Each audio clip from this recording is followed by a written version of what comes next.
Saudara menyaksikan Kompas Bisnis bersama saya Putri Oktaviani. Pebisnis masih terus dilanda kecemasan. Belum usai kekhawatiran dampak dari perang dagang, kini krisis geopolitik di Timur Tengah muncul sebagai kekhawatiran baru. Selain dampak perang dagang dan krisis geopolitik di Timur Tengah, tekanan juga datang dari pelemahan daya beli masyarakat dan pemutusan hubungan kerja atau PHK yang tak kunjung mereda. Kombinasi tekanan tersebut turut menciutkan keyakinan para petinggi perusahaan di Indonesia. Para petinggi korporasi juga menyoroti kondisi perekonomian nasional. Sejumlah CEO ikut mencermati resiko fiskal, daya beli, dan politik nasional. Ruang gerak para pebisnis untuk menggelar ekspansi usaha masih sempit. Belum hilang kecemasan atas perang dagang, kini meletup krisis geopolitik di Timur Tengah. Lalu apakah kombinasi tekanan tersebut turut menciutkan keyakinan para petinggi perusahaan di Indonesia dan apa saja sektor yang paling terancam? Kompas Bisnis akan membahasnya bersama dengan redaktur harian Kontan Sandi Baskoro yang saat ini sudah hadir di studio Kompas TV. Selamat pagi Mas Sandi. Selamat pagi Mbak Okta. Mas Sandi, kita melihat mungkin dijelaskan dulu deh soal indeks keyakinan CEO Indonesia atau ICCI yang dilakukan oleh Kontan. Ini apa sih sebetulnya Mas? Baik Mbak Okta, terima kasih.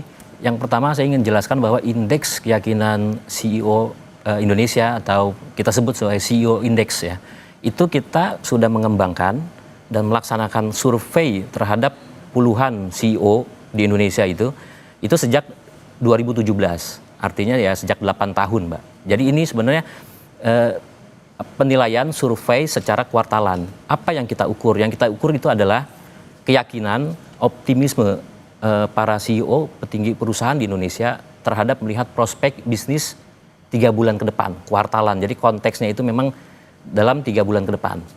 Seperti itu Mbak. Jadi ada sekitar 6 pertanyaan kunci yang kami lontarkan kepada para CEO.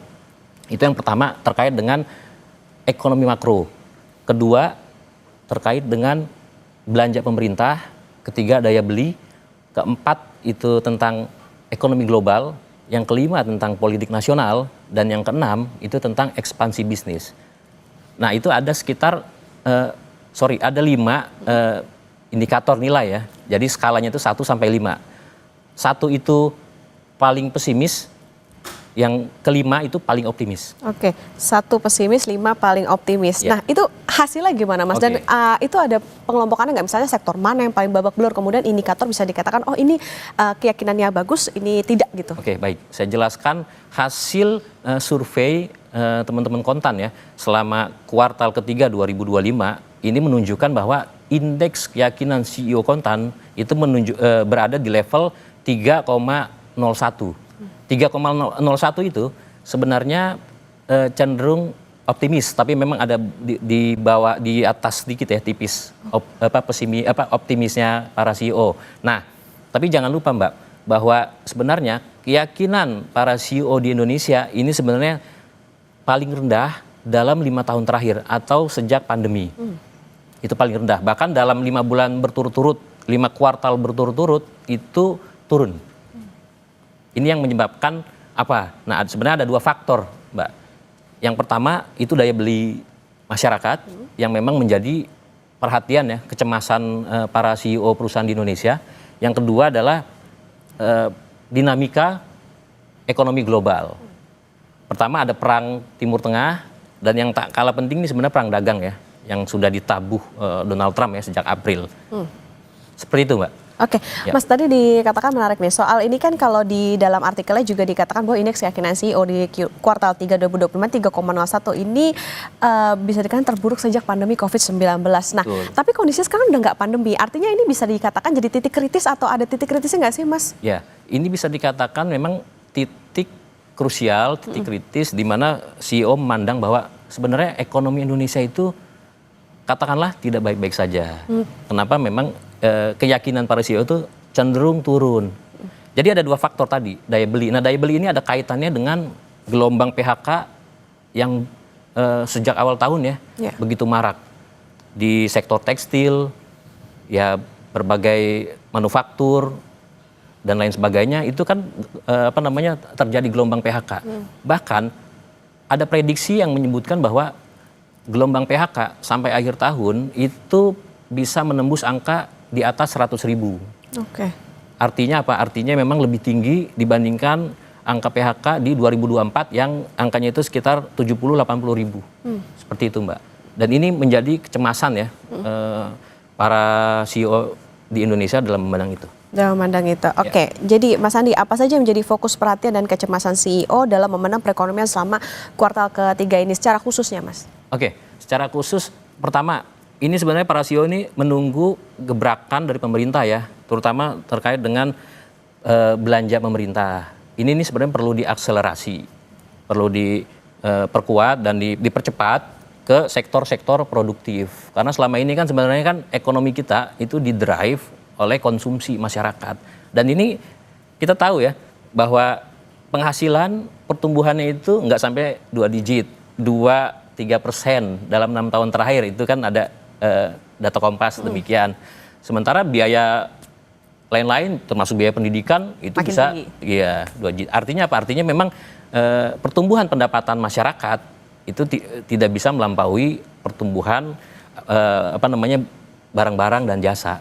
Oke. Jadi kalau dari hasil survei yang dilakukan oleh Kontan ini, sebetulnya apa sih Mas yang dipandang oleh para CEO ini? Apa yang menyebabkan sebetulnya daya belinya itu menurun? Apakah tadi punya salah satunya atau satu-satunya itu adalah karena maraknya PHK dan lain sebagainya? Ya. Atau memang ya kondisi ekonominya lagi nggak baik-baik aja? Betul. Ini sebenarnya kombinasi Mbak ya, antara internal dan eksternal. Dan eksternal tadi kan permintaan dari luar pun itu kan lemah. Otomatis kapasitas produksi dikurangi. Kemudian tadi permintaan di dalam negeri ada PHK, terus konsumsi melemah, penghasilan juga rendah, tidak melampaui kenaikan harga barang dan jasa. Kombinasi-kombinasi ini yang menyebabkan daya beli turun, dan inilah kalau menurut saya faktor krusialnya. Artinya apa? Ya kuncinya ya pemerintah semestinya negara hadir ya untuk memberikan kepastian dalam ekonomi, bisnis, ya salah satunya tadi ya dengan stimulus ekonomi. Oke, itu tadi kalau soal daya beli. Nah, kalau dari hasil survei juga, Mas Andi, gimana para CEO melihat adanya perang tarif kemudian konflik geopolitik global yang terjadi saat ini? Ya, oke. Seperti kita tahu Mbak ya bahwa update terakhir itu Presiden Donald Trump menetapkan ya tarif untuk produk ekspor Indonesia itu turun ya.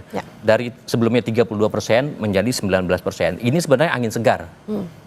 Kenapa angin segar? Karena daya saing produk kita di pasar Amerika itu tentunya akan tetap punya daya saing. Kenapa demikian? Karena kan Vietnam juga kena itu 20%, artinya lebih tinggi dari kita. Sementara Malaysia juga pesaing kita juga itu 25% di pasar Amerika. Artinya Pak ya daya saing kita bagus. Cuma memang problem selanjutnya sebenarnya nggak sampai situ.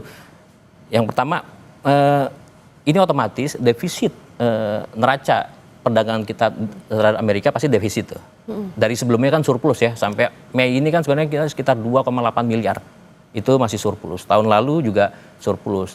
Nah, sampai akhir tahun nih kemungkinan besar kalau tarif ini berlaku dan kita juga ada komitmen untuk mengimpor barang-barang dari Amerika termasuk agriculture dan juga migas, itu otomatis nanti akan kita akan mengalami defisit perdagangan dengan Amerika. Nah, PR pemerintah adalah bagaimana untuk mengganti defisit dari Amerika dengan ya kita ekspansi ke pasar di luar Amerika. Itu PR bagi pemerintah sih. Ini kan di kuartal 3 Mas, artinya ini menggambarkan bagaimana hasil di dalam waktu dekat ini. Ini bisa jadi kekhawatiran berikutnya nggak sih Mas, kalau misalnya tadi PR pemerintah belum diselesaikan di kuartal yang ini? Tentu Mbak. Tadi saya bilang, jadi ada beberapa harapan sebenarnya dari pemerintah. Tadi yang pertama soal percepatan belanja pemerintah. Yang kedua, pemerintah ini sebenarnya harus memberikan semacam intervensi ya, stimulus. Katakanlah untuk masyarakat kelas menengah. Ini kan yang sebenarnya masih sangat minim. Misalkan subsidi tarif listrik itu sebenarnya kemarin tuh sangat membantu, tapi kan sekarang nggak ada. Nah ini bisa sangat membantu daya beli masyarakat. Yang kedua, seperti PTKP, penghasilan tidak kena pajak, itu mestinya pemerintah sudah mulai memikirkan untuk menaikkan. Dengan menaikkan itu daya beli masyarakat terutama kelas menengah itu akan meningkat. Seperti itu. Juga sama perluasan subsidi PPh 21. Oke. Sebaiknya memang tidak hanya di sektor padat karya tapi lebih gitu. Biar lebih kuat daya dorongnya.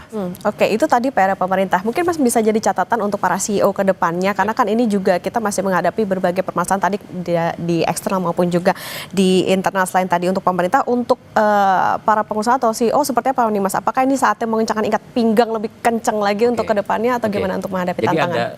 Jadi ada satu pertanyaan kunci yang kami lontarkan kepada CEO, yaitu pertanyaan ekspansi bisnis. Ya. Nah, ekspansi bisnis para CEO memang memandang di kuartal 3 ini optimis. Cuma optimisme ini tadi turun juga. Kenapa turun tadi? Karena para CEO itu masih wait and see, menunggu aksi nyata pemerintah yang tadi saya sebutkan tadi. Melakukan gebrakan ya, mendongkrak daya beli, terus menggencarkan belanja pemerintah ke sektor produktif, juga tadi memberikan semacam insentif terutama kepada kelas menengah yang memang belum kelihatan sampai saat ini ya. Kalau untuk masyarakat miskin itu sudah banyak ya. Ya.